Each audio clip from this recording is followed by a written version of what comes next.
Choose your fighter. Lakey inspired. Fight.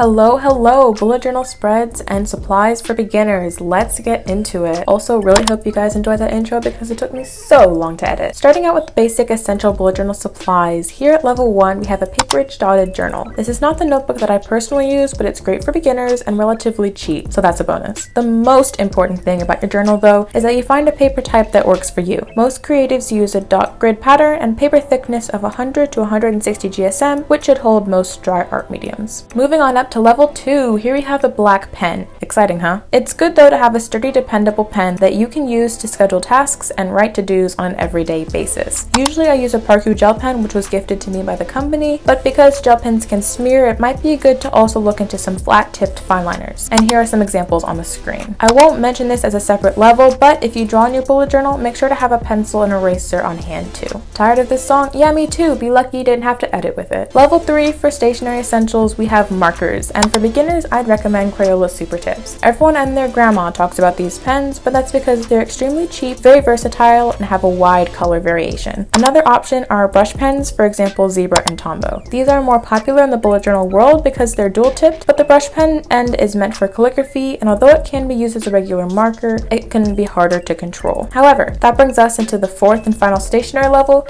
calligraphy pens. Here I'm featuring the fabulous Tombow Fudenosuke brush pens, along with this Pentel Fuda Touch brush pen. Calligraphy is commonly associated with bullet journaling because many people handletter in their spreads. It's difficult but a fun skill to master, and if you want to learn, I have some tutorials from my channel linked down below. However, if you don't have an interest in calligraphy, this is probably a step you can skip. Alrighty, switching gears to the other half of this video, let's talk about beginner bullet journal spreads. Quick disclaimer, the spreads I'm going to talk about are very generic and may not fit into everyone's preferences or bullet journal needs. I'll try to be inclusive, but take these quote-unquote essentials with a grain of salt. Starting off with level 1 again, here we have our scheduling and productivity spreads. I'm first featuring a future log, and I like to think of this spread as a yearly overview smushed into one page. I use this spread to plan events for months in advance, especially if that particular month isn't set up in my bullet journal yet. When the month does come around, however, then you can make a monthly overview, which for me usually comes in the form of a calendar. Very simple, very self-explanatory. Let's move on. The last part of level 1 would be weekly spreads, where I take the dates in my future log and then monthly overview and delegate them to individual days during the week. Some people even take this a step further and assign times for each task. Honestly though, whatever floats your boat.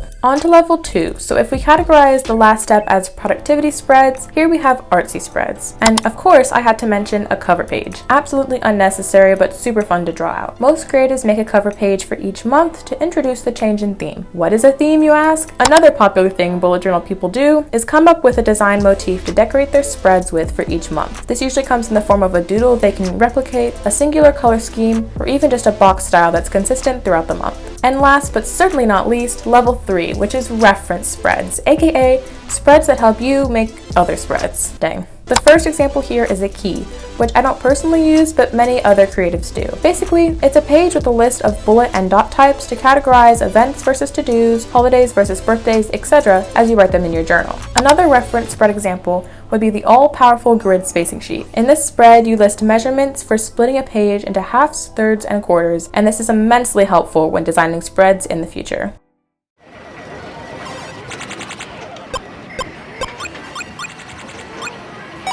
Lakey inspired. Fight.